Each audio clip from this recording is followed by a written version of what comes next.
Senhor esteja convosco. E Ele está no meio de nós.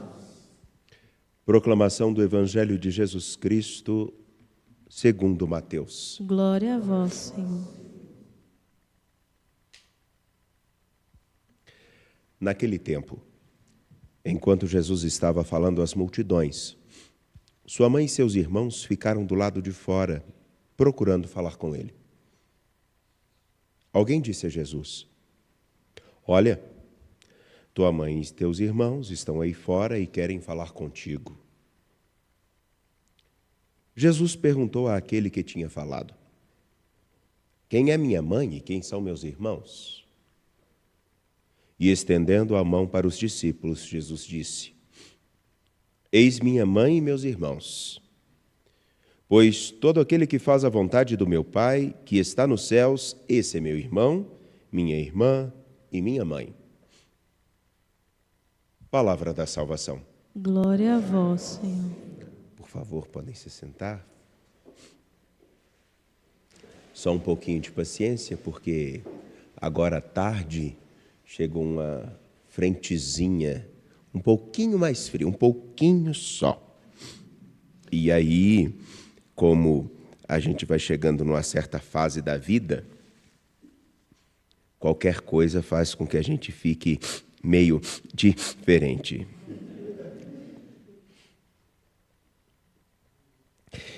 Caríssimos, estamos hoje na celebração eucarística e fazemos a memória de Nossa Senhora do Carmo, um título daquela que é padroeira do Carmelo, tanto na antiga observância como os carmelitas descalços.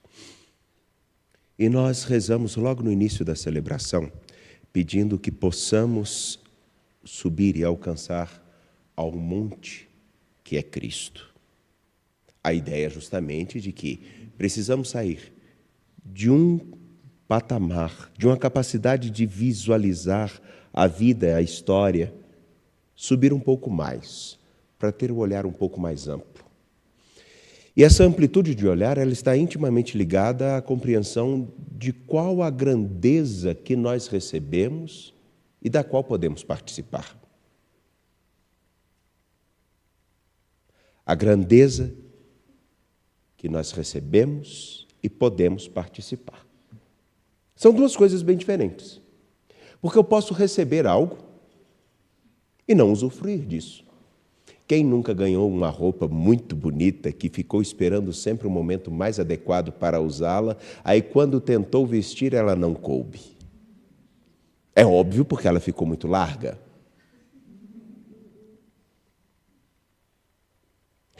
Pois bem, permitam-me, escutamos Zacarias. Alegra-te e rejubila-te, porque eu venho para habitar no meio de ti. Esse é o grande dom e presente que recebemos. Deus veio habitar, morar, conviver em nosso meio. E é claro que quando nós recebemos uma pessoa na nossa história e passamos a conviver com ela e aprender coisas significativas, o nosso olhar começa a se ampliar. Entretanto, o que Zacarias chama o povo de Deus a perceber é o seguinte: vocês estão numa terra distante, porque teve um momento que eles ficaram em uma terra muito distante, completamente separados daquilo que era o contexto de suas vidas. Tem coisas que marcam o nosso contexto vital, onde a gente se desenvolve, onde nós aprendemos a ver o mundo. Me lembro que, quando ainda pequeno, provavelmente na idade desses pequenos que estão aqui, você deve ter em torno de 9, 10 anos. É isso mesmo, né? Com 8 anos eu fui para Simonésia, e é um lugar que existe, muito bom por sinal. Eu fui lá morar com meus pais. Eu cresci até os 7 anos na cidade. E então eu fui morar junto com meu avô, minha avó, meus primos, no meio da roça, com aquele lugar maravilhoso.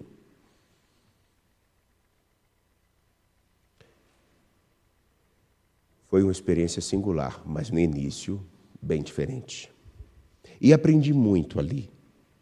Inclusive que a gente tem que tomar cuidado quando vai pegar o café, porque nós podemos puxar uma cobra por engano. Aprendi muitas coisas. O horizonte se ampliou, porque a convivência com meus avós abriu. O horizonte, a vida. Aprendi muito. E logo depois tive que voltar. 1 ano depois tive que voltar para Belo Horizonte e conviver com outras coisas. Aí lá eu descobri qual era o barulho do aparelho do dentista.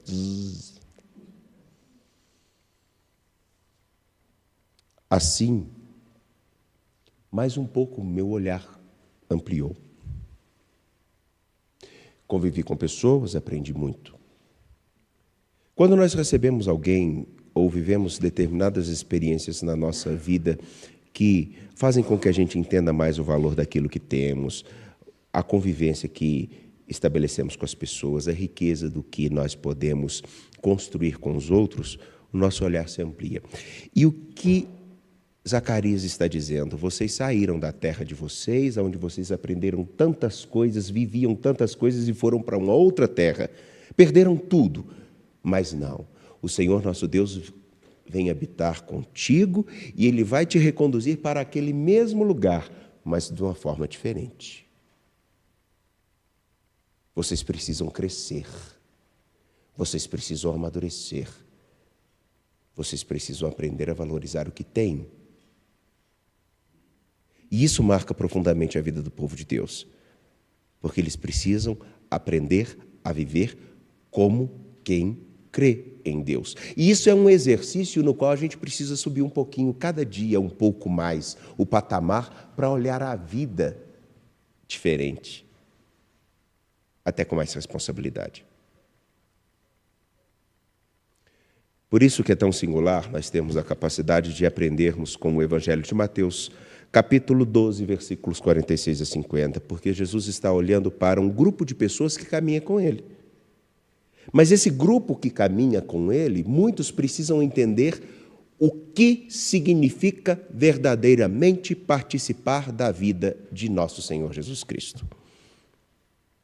Aquele grupo precisava aprender, nós também.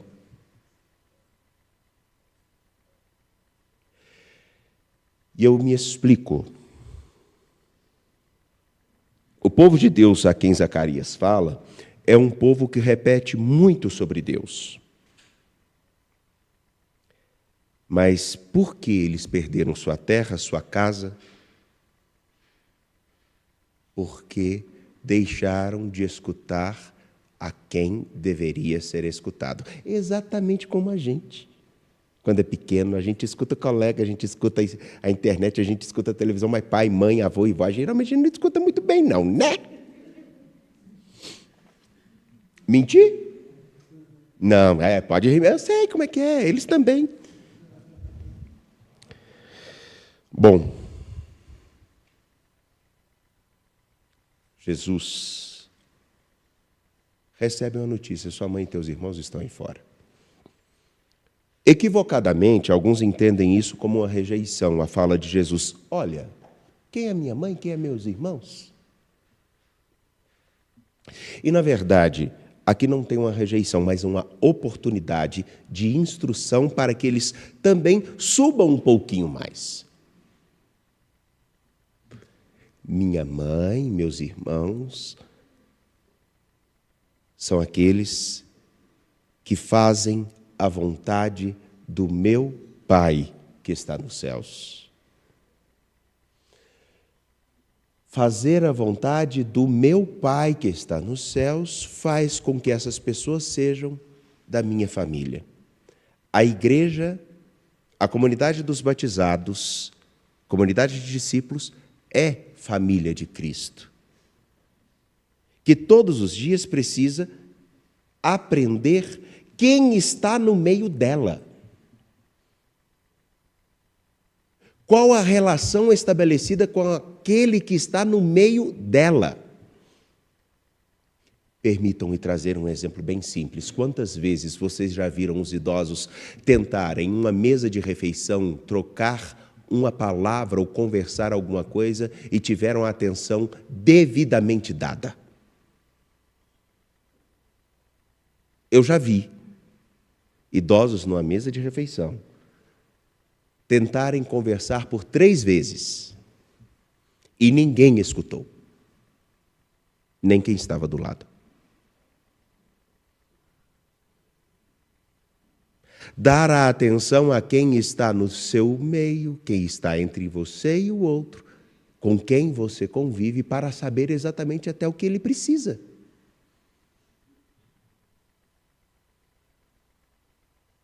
Isso faz com que a gente entenda exatamente o que a igreja está pedindo para a gente rezar hoje.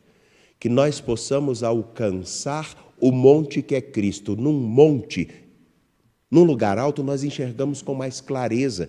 Nós podemos enxergar além. Fazer a vontade de Deus é ter a disposição de enxergar um pouquinho mais do que aquilo que a gente está acostumado e que a gente acha que é fundamental. Deixar-se modelar pela vontade que ultrapassa só o seu querer, aquilo que te agrada. E durante todo o capítulo 11 e 12, Jesus vem dizendo para os seus discípulos, podem voltar lá no Evangelho de Mateus, capítulo 11, do primeiro versículo, e comecem a ler até aqui, no versículo 50 do capítulo 12 de Mateus. Ele está dando instruções muito claras sobre o que realmente significa acolhê-lo e com ele viver. Aí está. Tomar consciência do que nós recebemos. Um grande presente que é Deus nos visitar, através da bem-aventurada Virgem Maria, que se coloca à disposição em fazer a vontade de Deus na sua vida. Ela o recebe. Mas ela aproveita aquilo que ela recebe. Acolhe o seu filho, dele cuida, com ele vive.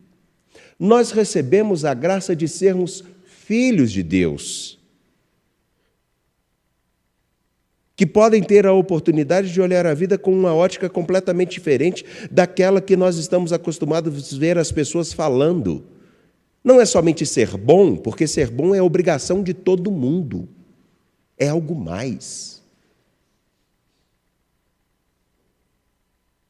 Assumir a condição de filho de Deus é como colocar aquela roupa bonita que a gente recebe e que a gente não pode esperar passar o tempo para usar numa ocasião especial. Porque ela provavelmente não vai entrar depois de um tempo. Porque a tentação nossa é de ficarmos nos inchando em nosso próprio ego, na nossa própria vontade, nas nossas próprias manias, no nosso próprio na nossa acomodação. Mas claro, com vocês é tudo diferente, não é? Isso é problema de padre.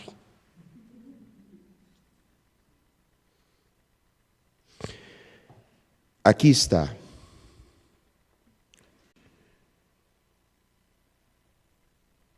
É porque ele tem que se moldar àquilo que a gente quer.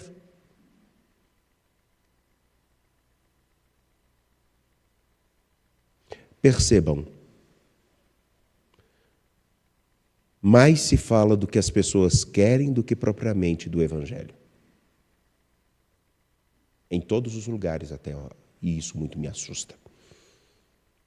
É por isso que essa fala do versículo 50 é tão importante. Eis minha mãe e meus irmãos. Ele aponta para aqueles que estão dispostos a receber o que ele ensina. E discípulo é aquele que assume viver o que aprende.